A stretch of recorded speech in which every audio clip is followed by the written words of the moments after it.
Welcome back. Another episode of No Cap Sports. And as y'all can see behind me, I heard them boys at 520 signed an Adidas deal. So StockX got an open roster spot. But guys, how we doing today? Nah, that's a fact. Shit, they got a Stargate deal too. Them niggas need to pass the ball a little bit. For sure. But that is lit. Shout out Club 520. Soon as they pop, definitely part of the daily rotation. Be here, first team pod Hall of Fame. Uh we got some goals now. So but Is he it's more famous than T, bro? Be Mhm. here. famous. Like when we say famous, like I mean, more people still know Jeff T, What but does Behan do? I was looking it up he is earlier. viral now. He's more viral than Jeff T he's for just a sure. What does podcaster, he bro. do though? Was he a Uber? Is he a DJ or some shit? I I think don't he know, just bro. Jeff T nigga for. For Yeah, sure. bro. Apparently, he is he does events in Indy too, based on listening to Mm. the pod. But he's just a fun ass nigga. Like I said, fun ass nigga. Well, Like fuck, when do Okay. we get paid for doing that shit? We do that shit every day. Yeah, it is what it is, bro. Oh It's fucked God, up. bro. It is fucked up, but shit, it's all we gotta do is stay down. Our time coming soon, man. Our time coming soon. I have no shame because that nigga has no shame. Like I'm like, do you know niggas in real life how you be talking? Yeah. But like I Now I said, have shame like I have no shame in our group chat, bro. Like that ever got leaked, bro, we probably be famous. But like on this, I try to filter a little bit. Just a little no, bit, bro. literally, if you would We have got talked like that jobs, on bro. We got nine to that, five. Yeah, that's literally what it is, man. Podcasting not my job. Shit, it can be though. But it could get me fired. It could get me fired though. heard that. Hey, so we gonna play about the rules, but talking about getting fired and all of that. TJ, what did you call this past Sunday? Because you had a very interesting terminology for it that you came up with. Share it with everybody, man. Oh, what I say, White Sunday? This was in honor of Black Monday. That was a few years back, and was that like 2016, maybe 2018 NFL when all the black coaches got fired. So they ruined the Lord's Day with all these good white men getting their money. So we're gonna call it White Sunday. Take that how you. I know we approaching February, so after this podcast, we'll mention White Sunday sparingly, but henceforth that Saturday, I'm Sunday. What was that? The 28th, 29th. We'll call that White Sunday. So Yeah. I think we can go with coaching Caucasian Calamity. I think that's what Okay. I'm rocking with. doesn't really roll off CCC, the bro. tongue there, but The CCC. I mean, very white people close. in three letters back to Very back. close to another three letters that Man, actually sound like CCC, but The first notification, I say one of the first, hit very close to home, and it wasn't somebody getting fired because didn't get fired. It was Ryan Silverfield getting hired at Arkansas. Vance, I know that put a smile on your face, and I can see it right now, twin. Listen, bro. We set a standard, and he wasn't necessarily living up to that standard. Listen, he got a big win against Arkansas, but why are we going 4-4 in the AAC, bro? There's no reason. Like there are competitive teams, but North Texas should be on our level. Tulane, I'll give that to them. Navy should not be on our level. We should be a level above these other G5 teams. We keep wanting to get into the Big 12, keep wanting to get into the Pac 12, the ACC. You gotta dominate these leagues, bro. Like SMU left this, they made the CFP just last season as an ACC team, bro. And so he wasn't living up to the standard. It is what it is. But hey, I guess he is living up to Arkansas standard, making the bowl game. Shit. So congratulations to Arkansas. Congratulations to Ryan Silverfield, man. But Dan Mullen me, please. ASAP. Damn, Mullen. Josh, how you feeling, man? my co-host put it eloquently. You know the Memphis ball when we were growing up sucked. We grew up smack dab in the Larry Porter days. So it's crazy to see the progression of the program. But if he had been in a spot like a Norvell, if he had been in a spot like Justin Fuente, where he had developed the program, he had to embed his culture, had to bring a program from the ashes. Maybe the result that he would given would be a little bit more acceptable for Memphis fans. But like Vance said, you're by far the biggest spender in the AAC, the most heavily resourced team in the AAC, probably one of the most heavily resourced group of five teams in the country, and yet zero conference championship appearances, not wins, appearances in your six Insane. seasons. I think it's Insane. what 6-19 versus teams over 500. Oh no, I got to And pull it up right here, bro. 12 and oh, 20. against teams over Oh, 500. similarly bad percentage. And then doing some high school football coaching out here. One of the biggest things that you've seen really work well for Jordan McGuire in Texas Tech is just the level of endearment that local and statewide coaches have him, which makes those things easier in recruiting. Ryan Silverfield does not have that type of love within the city of Memphis in the state of Tennessee. I can guarantee that. So, yeah, it's a coach that a program is dissatisfied with at a G5 level gets an SEC promotion. I said it in the group chat. I think literally the biggest reason for that is because the embeddedness of trench culture, offensive line culture in general at Arkansas. Obviously Ryan Silverfield was offensive line coach, and for as long as we've been around, Arkansas is going to trot out 5'6", 350-pound white boys on the offensive line. So I guess some transferability with that culture, and I guess being Arkansas. So like I said, outside of those two qualifications, there's no reason that Arkansas should have felt that Ryan Silverfield was qualified for that job. You can see it in the reaction, and we know it's fans are short for fanatic for a reason, but there's still a lot of measured Arkansas fans, and I would say boosters and high level personnel that are not satisfied with this selection. How many times do you see I won't say riot? What was I can't say riot. They a protest for head coach hiring. Day one, first day out, no Pooh Shiesty. Like, it is, people are immediately recognizing that his accolades or lack thereof at Memphis do not match with the competitiveness that you need to be in the new age SEC conference. And I think just to wrap it up, the biggest thing that Memphis fans, whether it was the contract clause in his contract where he was extended into perpetuity for winning 9 games, or just the lack of accolades that I mentioned, it's telling that Arkansas fans are mad and Memphis fans are glad that Ryan Silverfield is in favor.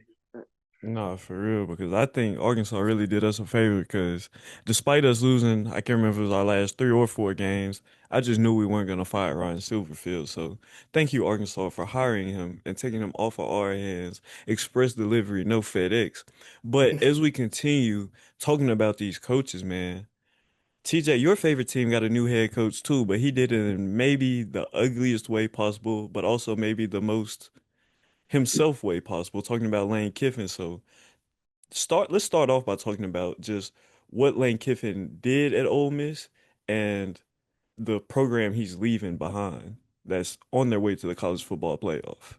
I think we kind of touched on it before. Like the biggest way that I can like encapsulate this all is like strange. Like we're not talking about a bottom feeder program, regardless of how you feel about Ole Miss. We know how I feel about Ole Miss, but we can be objective, right? This is a team that garners some respect in the SEC. I would say they get a decent amount of national attention, especially with Lane Kiffin. Usually where he goes, he draws attention. I think he was building on success. We've seen him challenge, SEC teams week in and week out. Ole Miss has been a very comparable program. For him to up and leave in the midst of probably one of their, if not one of their greatest seasons ever, aside from their delusion, they have not been to the SEC championship game, and they were well on their way. Obviously, the margin for error was small because they lost to Georgia; they couldn't go. But they have a fake ass SEC West championship banner in their stadium, which is not real. They did not go. You can Google it. But this would have been a team that could have done that, and so for him to leave and then try to usurp the staff, and like I said, I don't want to shed too many tears for him because fuck him, but. Just objectively, it's kind of crazy to see this all play out, especially because not a few weeks before LSU was burning, we had to run and cry to senators and board of trustees for money, and the coach was fired, and A&M took over the stadium, and the sky was falling, and the governor steps in. He's like, I'm going to hire a new head coach, and let's put up a Charlie Kirk statue, and I'm going to let President Trump, pick the next. So it was a clown show, and the ringleader decided to join. If that's how you feel about him, obviously he's been in places, he's had success. Offensive minded guy. I think we always talk about splash hires. He fits all those bills, but just objectively speaking, I just wanted to talk about the strangeness of like he. Well, I think one of his biggest accomplishments was getting Chambers out of the portal. Like that was you've got a guy that you promise all this money to in Simmons, and he flops, and you find this kid out of Ferris State, and you going to run with him. They've been phenomenal this year. They put it on us. I've watched them beat great teams week in and week out. Like I said, I don't want to give them credit, but I have to. I don't know. It's obviously you can say that it's the best job of college football, but that's more so if you're unemployed or you have the means to. Oh, I want another job. I need another job. Not they want me. I'm gonna go over there. You know, he didn't have any reason to leave, and I think the success that they would have had would have definitely been like, okay, this is a guy that can stay here. You might win a national championship. You might build yourself a program, and you could be one of those top tier coaches. But I guess he chose for whatever reasons we will never know. But yeah, I think you kind of hit it on the head, bro, because my biggest thing is why are you leaving? yeah, When you think about the SEC, you think about storied coaches, coaches who have been at one program for a long time yeah, and built something up. You think about Nick Saban at Alabama. You think about Kirby Smart at Georgia. Going back, you think about the Urban Meyers, the Dan Mullins, names like that, guys who have been at a place for who have established themselves at a school for a period of time and found success at that school. And Lane was on track to do that. Like you think about the history of Lane Kiffin, the biggest knock on Lane Kiffin is he can't produce a quarterback. He just did that at Ole Miss of right, all places last year with right, Jackson Dart. And he looked like he was well on his way to do it again, as you said, TJ, with Trinidad Chambers. yeah, So you see the tide starting to turn. Ole Miss is becoming a relevant powerhouse in the SEC. This is back-to-back years where they've had a relevant claim as one of the better teams in the SEC, yeah, beating Georgia last year, winning 9 games, whatever, however many games they won in the SEC this year. This is an established program in the SEC now, and you built that lane, and now you're going somewhere. Like you said, TJ, sorry to shit on your program, but LSU is a shit show right now. So I'm not sure that the success he had at Ole Miss, I'm not sure he'll ever see that at right. LSU, just being 100% honest with y'all. Oh, that's crazy. You don't think he'll win 10 games at I mean, LSU? think about it, Brad. Did he win 10 games at USC after he left Tennessee? I mean, bro, LSU is gonna recruit itself. They Yeah, gonna have the money. he's already They got the gonna have the network. Yeah, money to win. They didn't. He didn't have, was it legally? He didn't have that money at USC to just hey, I'm gonna pay you. You Yeah. see how they're about to get Chris Henry Jr. Shit, about to flip him. He was going to Ohio State for the past 10 months. yeah. So And today he'll he have the acting money. fishy. He like, oh, I don't know where I want to go. Yeah, Yeah. Vince, you said something, and when he win 10 games at LSU, I think so. More likely than not. I'll say multiple seasons. You said something in the group chat. It's gonna be a hard sell to recruits at Miami if 10-2 doesn't get you in the playoffs. Mhm. 10 wins at LSU. You'll What, get you a 5 seed, a 6 seed. but I'm yeah. talking about in terms of satisfaction within the program. And Yeah. As how, long as you how make many? the How many? CLP, they'll be okay. Okay, no. This is no. I think that you get 2 playoff entries and 2 first-round exits.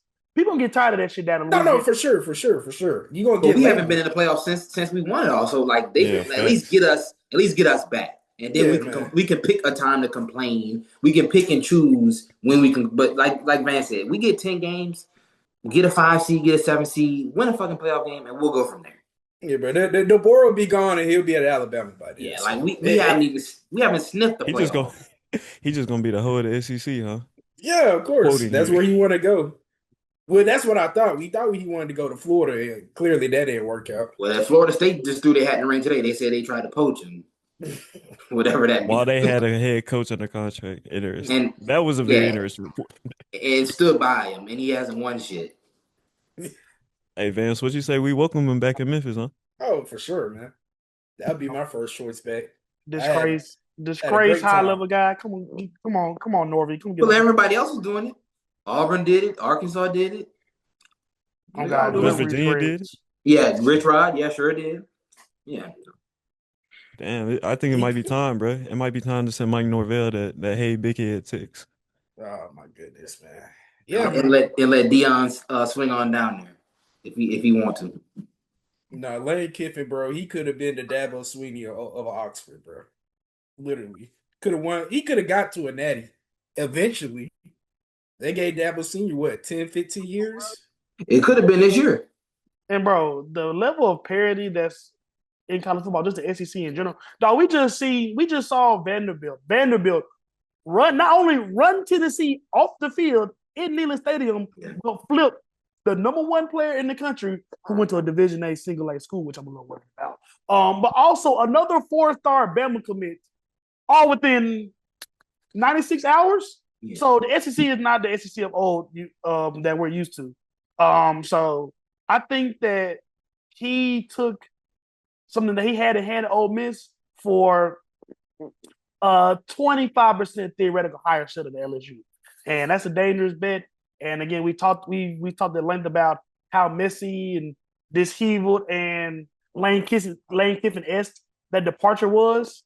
Was it really worth all that to maybe have, because LSU definitely has more part of recruiting ground, but between the JUCO system, the high school system in Mississippi, it's not like he was in Iowa or Pennsylvania somewhere. Yeah. It was a relatively fertile recruiting ground in state out of high school, plus all the portal stuff that he's really made his bones, honestly. So I think that the biggest thing for me, okay, what does he think the best case scenario is? Perennial national championship contender, which now puts you in the conversation of top 10 best team, top 10 coach of all time of this era. I don't think Lane Kiffin's there. I don't see that happening for a myriad of reasons, to be honest with you. So I think that Lane Kiffin applied old school theoretical head coaching reason and logic, or lack thereof. I hate to associate Lane Kiffin and logic, and applied it to a new age of college football. And we'll see how it works out, because he just turned college football into a damn reality show for a whole week. How I see it culturally, that ain't what people are trying to see it as. We just saw that you run out of town. So We indeed did just see that get run out of town. TJ, final thoughts on Lane to LSU? I don't hate it. If he was a free agent, I think it would have been different. Obviously, they would have pounced all over him. The ties to Frank Wilson, they worked together at Tennessee. It was him and his father and Frank. So I'm curious to see. Josh brought up a point about offense. Like, you have an offense, but that's something LSU lacked this year. This was the first time in my life I've seen an LSU offense that was that inept. I think Vance said it in the group, like, with a quarterback you beat Bound, with a quarterback you beat Ole Miss. You beat them two teams, this season is on its head. Even if you still end up going 10-2, 9-3. 9-3 having beat Ole Miss and Bama, 10-2 having beat Ole Miss and Bama is a completely different season. The two things that I think that we lacked were coaching and offense. Obviously, that would coincide if it's offensive coaching. That goes without saying, but just the lack of, like, that's always been a part of our identity. So to not have that and to go and get that, we can only spend so much time wondering why he did what he did, but we would be remiss to not take advantage of what we now have. We can't shed tears for them. If this was all the way around and Brian Kelly left to go to Ole Miss, you think they'd be crying and saying, you bastards, how could you do that? Like, we're not shedding no tears for them. They ain't shedding no tears for us. I don't like how he did, but he didn't do it to us. He did it for us. So in a twisted way, I don't want to say we should feel flattered, but, like, it speaks to the fact that this was a clown show. Imagine the brand of LSU is so strong that even in the midst of, like, absolute turmoil, the hottest coach in the cycle would leave a program that is blossoming, that looks better than the program that he went to. I think that speaks to the brand that LSU has built. I know you said that the program was in shambles, and at this moment it is, but the brand that we've seen throughout in every sport and every aspect, I think it just speaks to what it is, that he would leave something that's basically guaranteed the success that he's built to go see what you can do. Because now you got to find a quarterback. Now you got to get a coaching staff. Like, it's not going to be him, but he's got the background. He's got the recruiting pool. He's already got the number one player. So I think we'll be all right. I think we're in a better situation than we were 2-3 weeks ago. I don't know if you saw Lane Kiffin tweet with the flag in there, but I think y'all might have a quarterback on the way. like, just the LSU that we grew up with, like, outside of Louisiana being its own planet, and the culture and demographic being entirely one that is an acquired taste, something that you don't come in as easily amenable at all. I love folks with Louisiana, but No, as a guy, Lake Kiffin's from California with the Fresno State. It's not a one-to-one fit, but the embedded culture of LSU, even with this offensive happy stuff in 23 with Daniels and the new age college football, it is toughness and physicality. Even at your perimeter positions, you got Tyrann Matthew, Patrick Peterson, Mo Claiborne. Like back in the day, you got Glenn Dorsey, Booger McFarland. Like the pillars of that program, like I said, even at just Leonard Fournette is built upon toughness and physicality. And Lane Kiffin is a finesse coach. Finesse is not going to work at Louisiana State University. And I haven't seen Lane Kiffin be able to establish a true pivot in that manner. So I think that's my biggest thing. Even if we just saw Brian Kelly win a Heisman, have a Heisman win a quarterback, and people still be disgruntled. And obviously the record, I think Lane Kiffin will have a better record or be able to produce better records with said offense. But the way that you win matters at your school. And I think even the success that Lane Kiffin can have, has a potential to have at LSU, I don't think it will mesh well with the type of way that people want to win in Bama. This is my last. I got a question just for y'all. Lane Kiffin, let's just say if it's up to him, will he last 10 years at LSU? No. I don't see it, No, bro. I would say 6 to 7. Will he get to the Natty? I think if you can get there with Ole Miss, you can get there with LSU. I ain't gonna lie. That's the idea. I don't think he wins another game in Oxford, bro. That might be the most nasty environment we've ever seen. We haven't won there in years anyway, so it ain't like it was easy to begin with. I mean, well, we got him now, so we got to roll with him. Yeah, so we done talked about Silverfield, we done talked about Lane, but a lot of people had a lot of things to say about the rest of our coaching grades. So let's go around, let's give some quick hits on some of the names we haven't talked about yet. And let's start out with Alex Golesh to Auburn. Listen, man. Auburn is. I like the fit for.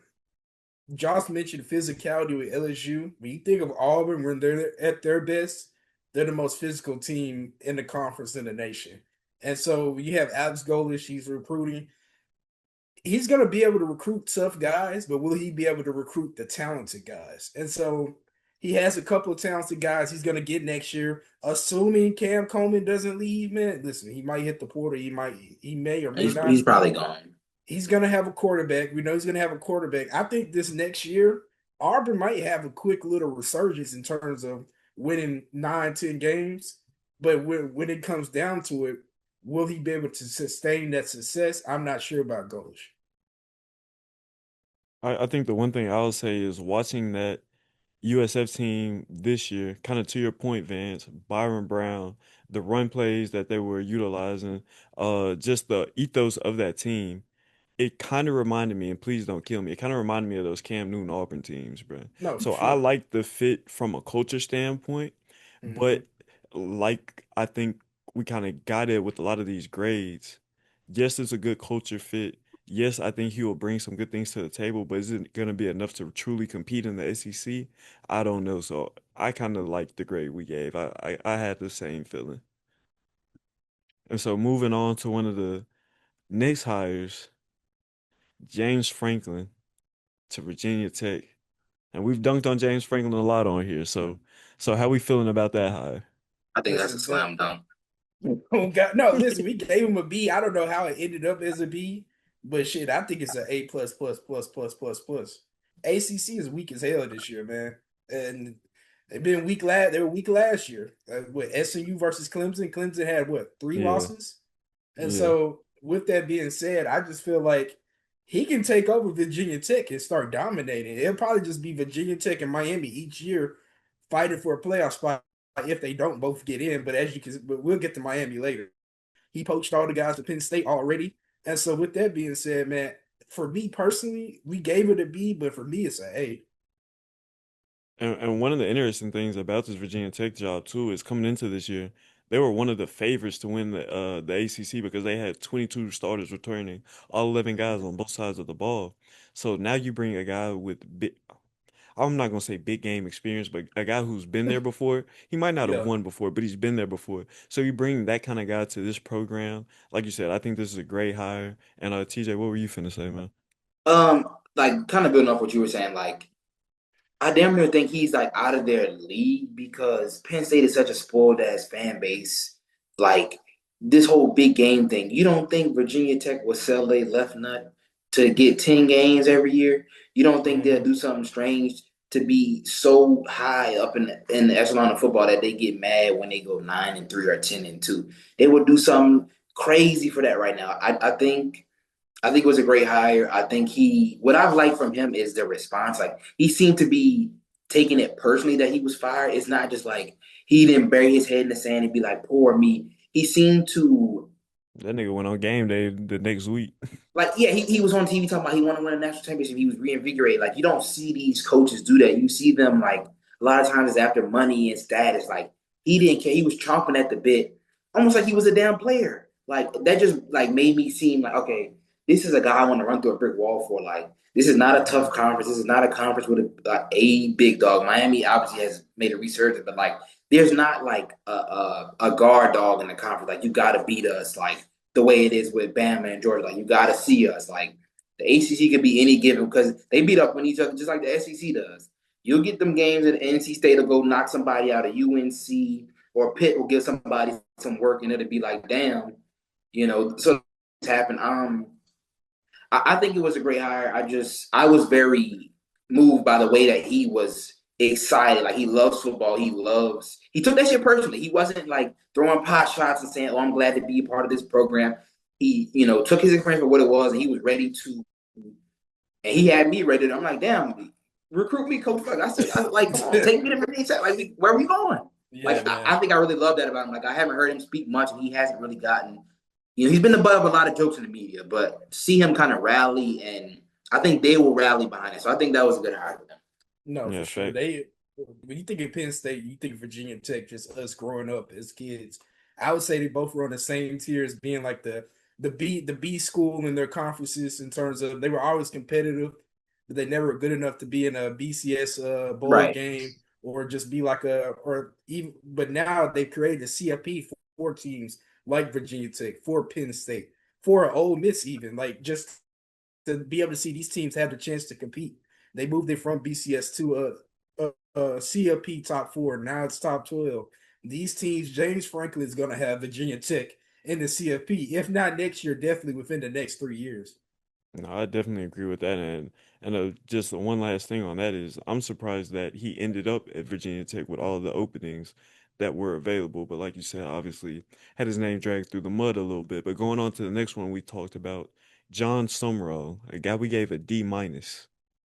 It's not his fault.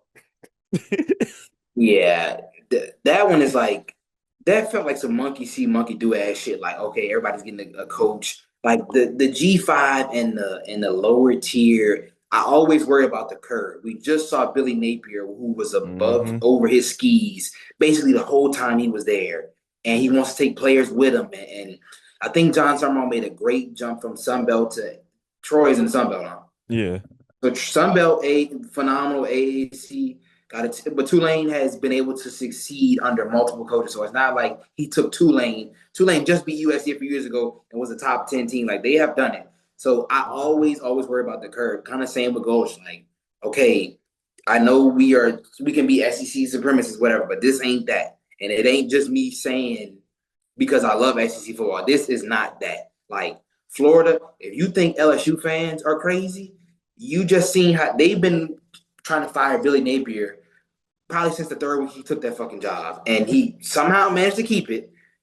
They need to do a documentary on Billy Napier up against the wall games. They might be undefeated. Right. They might have played some of the best football. I don't know. I don't know why Summerall would want to leave.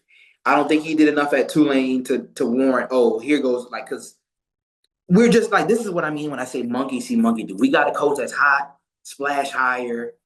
His name came up for LSU. Well, we couldn't get Lane.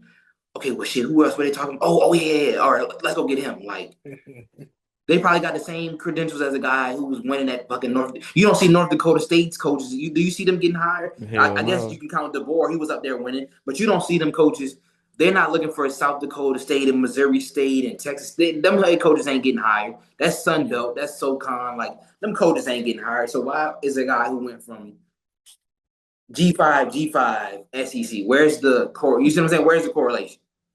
No, I feel that, and kind of, I feel the same way about Summerall. Some of my feelings about Summerall are the same way I feel about Ryan Silverfield. Like you said, TJ, Tulane is a program that's been established. They just Right. put a quarterback in the NFL last year, Michael Pratt. Brazel is going crazy at Tennessee. They've had talent for years, but haven't won the AAC. But now Mhm. you're going to the SEC and you're expected to do what you haven't done at a lower level. So that's my thinking behind advance. What you gotta add, man. Listen, man, like you said, we gave Silverfield a C minus. We gave John No, Summerall no, a no. D minus. We gave Silverfield a F. Okay, I'm sorry, my bad for taking so Yeah. violent. I just want to make We, sure that's known Yeah. because I F stand for behind listen, that. F for no, fuck 'em. listen, D minus. It's a lose situation, man. Listen, you're gonna get a paycheck for a couple of years. That's gonna be cool. I'm sure you're gonna get a payout, and they're gonna pay you guys out just like they paid at LSU. They paid out Brian Kelly, but you're not going to be running through these teams. This schedule is way too hard. And even the Yeah. non-conference is way too hard. You're going to have to play Florida State. You're going to have to play Miami. Unless they start canceling, that's what we probably going to see now that Texas is not going to make the CFP this year. But the conference play is too hard, and you want a natty from Florida, you're not going to be winning 10 games a year. I'm sorry. 10 games is a winning, is like amazing if you're at Florida. Like Yeah. just Did Yeah. he winning. even win 10 games at Tulane? No, listen. When you put it like that, it sounds kind of crazy, right? And so for you to go to Florida, it's a lose-lose situation. But then again, who could you get? Lane Kiffin was literally the only hope they had of being able to compete for a CFP spot every single year. But they're chopped, man. Listen, that's the toughest job in America. You're gonna get a good paycheck, but you're gonna get fired in a few years. Last one we got, man. Fitness where we started with at Ole Miss. Pete Golden gets promoted to head coach. How we feeling about that one? I don't hate it as much as we gave it an F. I don't hate it that much. I think he's a really good inspirational coach. What's gonna be very important for him is keeping his coordinators, which it looks like he is gonna be able to keep the majority of them. So Yeah. for me, we gave them an F, but for me, I would say it's about a B. Now, will they be able to win 10 games every year like they were with Hell Lane no. Kiffin? No, I don't think so. Maybe next year, depending on who they get at quarterback, as long as it's not Austin Simmons, they have a chance. But Yeah. with that being said, I it's a good immediate hire. I will say that. But long term, I just don't see it being like an amazing hire. But for right now, I like it. I think it averaged an F because I gave it a 0. I think I changed it to 0.1. My thing is, well, let me ask you like this. If every coach in America got fired, right? All the major P4, they all get fired. Do you think Pete Golden would get one call for a head coaching job? Hell no. 0 out of 0. That just 0 out of 10. Like, if he quit, like, so that was my second scenario is if he quit, you think somebody will Yeah. call him for a head coaching job? Listen, that it was the players like, hey, we need to make sure we can retain these kids for the Yeah. CFP so we don't get eliminated just off of like get FSU. That's exactly what happened. They was like, who y'all want? We want Pete for this run. That's exactly what You happened, know man. what? Actually, It's the like I same was Pete thinking. that got dismissed at Alabama. I was thinking about it. Like he said, Pete Golden said something in the offseason that rubbed me the wrong way. He was talking about the transfer portal. He was like, "Well, we want starters. If you didn't play out of school, there's no point in getting in the portal because we don't want you either." I was like, "Buddy, do you not understand the concept of the portal? Is that if you don't play, he was like, well, if you ain't good enough to play for them, you can't play for us." I said, "Who the fuck ain't good enough to play for Ole Miss?" Like All right, it bro. just the shit that he no, like I didn't mean. I'm just saying like a coach saying that if you can't play for them, you can't play for us. That defeats the purpose of the portal. I think about the defensive iterations of Ole Miss when it was defensive minded. Some of the sorriest fucking football teams you ever seen in your life is when Ole Miss was defensive Memphis beat minded. him. Come on, bro. Like all they had was like Dexter McCluster, pitch left, pitch right. Um, Rest in peace, Jevin Sneed and all of them. Like they would just turn around and hand the ball off 30, 40 times a game, and they'd be lucky to score. Back when they Shout only out wore the Kim Navy. Beachy, man. Come on, bro. Back when they only wore the navy blue bitches every week, when they didn't even have all these red and powder blue. I don't know if I remember that shit. The old Oh, school, they only when had the they still navy had blue. the Rebel mascot. Just come on now. There you go. Like, no disrespect to Pete Golding, but just put it in context. Would he ever get a call under any circumstance to get a head coach? If the answer is you said hell no, right? That's a hell no. That's zero, zero. They did what they had to do, but they don't get no points from me. Mm, So that is our explanation on the grades we gave. If you got a problem with it, see us in the Yeah. comments, man. Thoughts on Lane Kiffin being hired at LSU?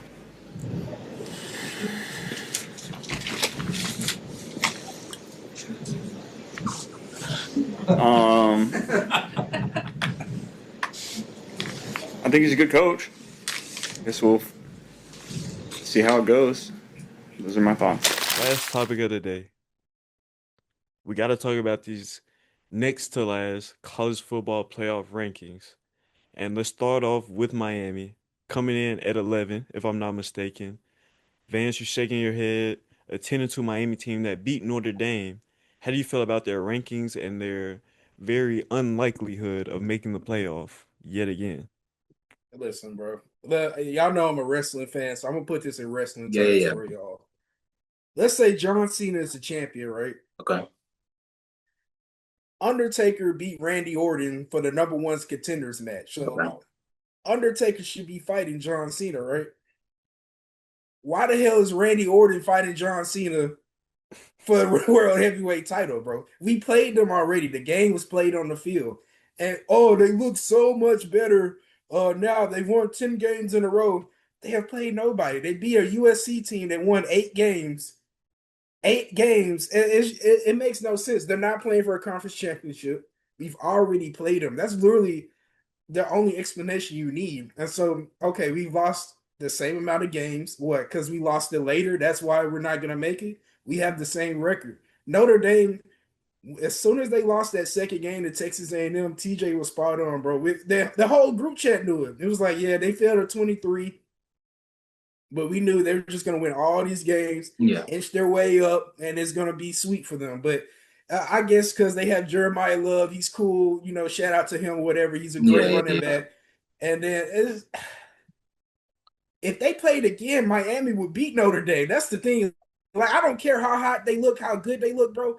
If they play again, Miami's gonna punch them in the mouth and win that game once again. So I just don't understand how you can play a team. Y'all have the same record, the same resume, the same strength of schedule, and they're gonna put them over you because they look better against Yeah. inferior teams. No, that's not fair at all. No, I have no choice but to agree with you, bro, because I just think we gotta have to get to a point to where we're okay with not seeing Notre Dame playing football in January or late in the college football season, bro. Because to me, this is the second year in a row this has happened where the committee has continued to favor Notre Dame despite not going the traditional path.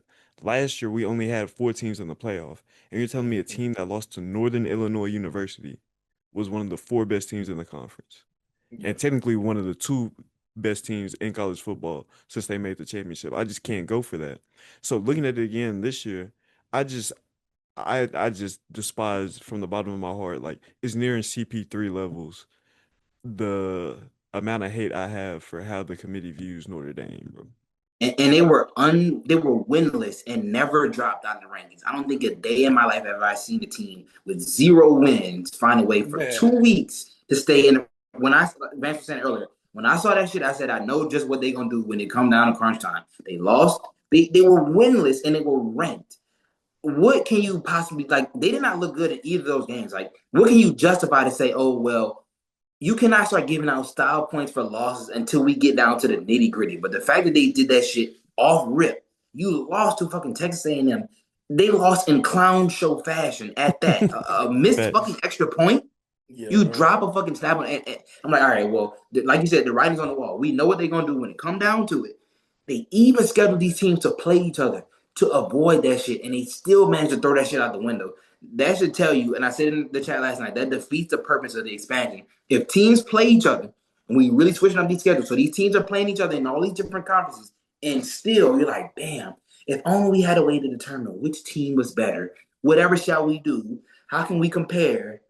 You guys can't think of anything? Damn, I couldn't think of anything either. What can we do to see? Oh, wait. These teams play each other. Yeah, but that was way in. But it was raining and. But they had to. Well, I will play devil's advocate here because we do have to take into account Miami's two losses. One of them came at the hands of Louisville, and then the other loss came to SMU, a Yeah. team we just saw lose to Cal this past weekend. So obviously the caliber of losses aren't the same, but the point still remains. Miami proved it on the field. Notre Dame did not. But as we continue to look at these rankings, to another team with two losses, who I think has a very interesting case to make this playoff, is Vandy, a team we saw spank Tennessee and has some very good wins. Now, I don't know how you feel about Diego Pavia going to Trump. He might not make it in terms of being an American citizen to playoff time, but how do we feel about Vandy's chances, or how do we feel about Vandy's season and their potential right to be in the college football playoff? Yeah, man. It just sucks that like these non-traditional schools for the past couple of years, let's just say decade or so, Yeah. they're not like they don't have the same pedigree as Notre Dame, which is it sucks to say it for I'm still gonna go back to Miami first. It just sucks to say it for them. You don't have the same pedigree as Notre Dame, but like Vanderbilt is in the same boat. You're getting treated like a G5 school, and now they're both about to get jumped by two G5 schools, which is really ass if you ask me. Yeah. But like Vanderbilt, they're gonna be good. I think as they continue to be good throughout the years, if they continue to be good, like you said, they just got a new quarterback.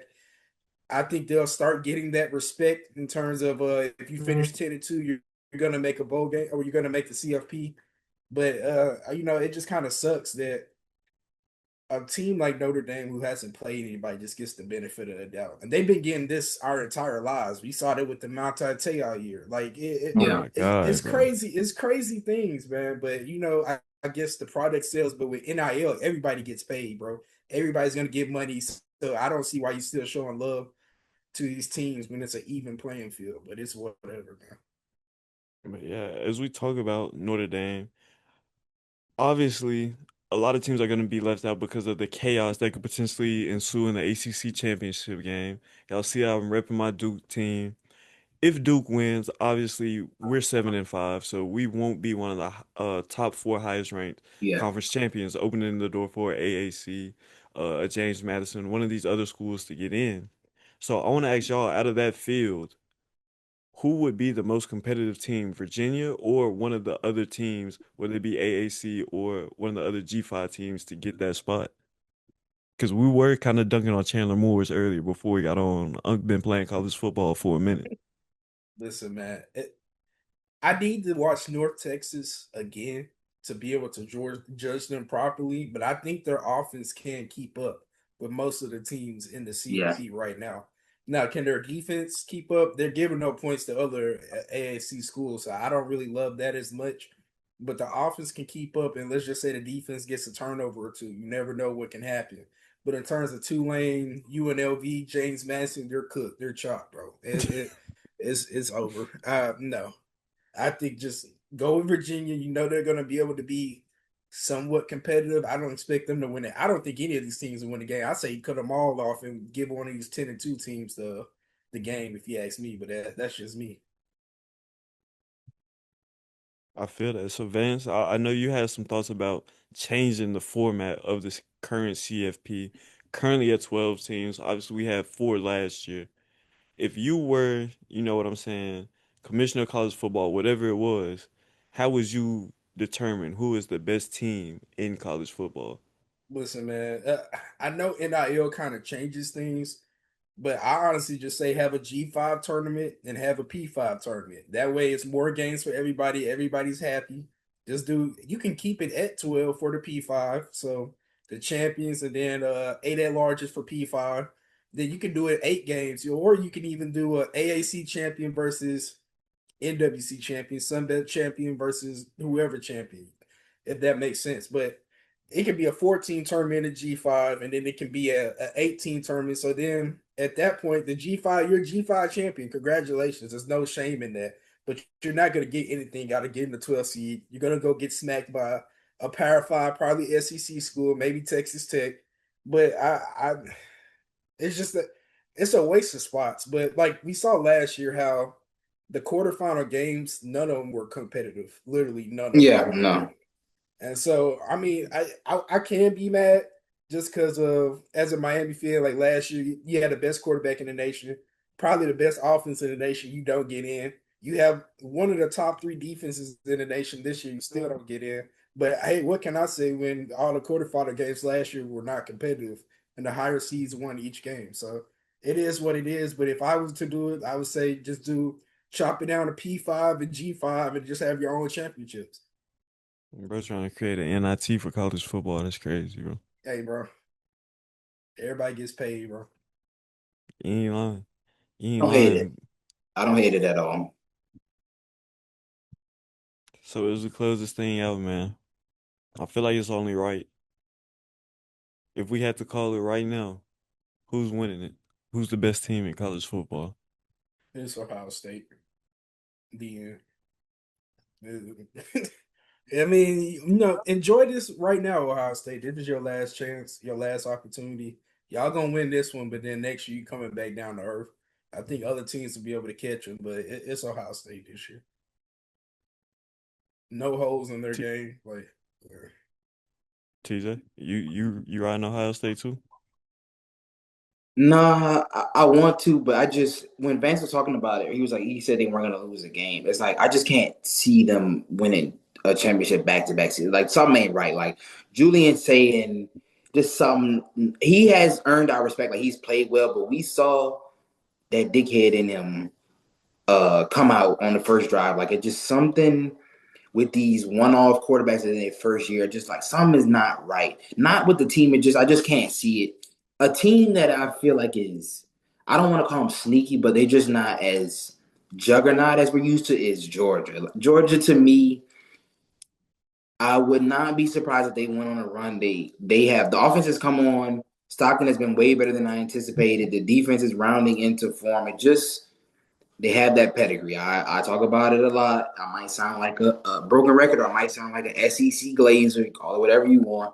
Georgia just has that little something that when it comes down to it don't gotta be the quarterback. It doesn't have to be the defense. Like just some of these other teams don't strike me as a like how they're gonna hit you. They gotta hit you this way. If they can't, they're gonna lose. Georgia has shown me that they don't have to win like that, and that's why they've been so successful over these past few years. They're gonna get it how they live. That's how you're gonna win a national. Like it's just been too tailor made for Ohio State. I feel like somebody might catch them slipping because they don't have that firepower at quarterback. Like he's very is gettable. The word like Julian saying is very gettable. You rush him, make him uncomfortable, keep him off schedule, and if they go as he goes and he don't go, they ain't gonna go. So okay. And I ain't gonna I lie, I like like Georgia. Georgia's a sneaky dog. I mean, band for Georgia. band, talent for talent, they can compete Yeah. with them. So Like I like the Georgia pick. They have literally taken every game to the fourth quarter. I think back to that Texas game. They scored, what, 21-24 unanswered on Texas to take Yeah. control of that game late. That game right there showed me that Georgia still has it, but not just to not sound like a broken record. I hear Ohio State. I hear the argument for Georgia. I want to show some love to Texas Tech because I think this is a team that has played well. I think this is a team that has played well beyond the attention they have received. You look at that defense, it's ferocious. And with that healthy Baron Morton, this is an offense that can put up points and really do some damage. So I think Texas Tech is a team that is a sneaky contender. But if I was a betting man, my money would be going on Ohio State fans to keep it a bean. So, like that, man. It's another episode of No Cap Sports. Make sure y'all like, comment, and subscribe. And honestly, shit, we out of here, man.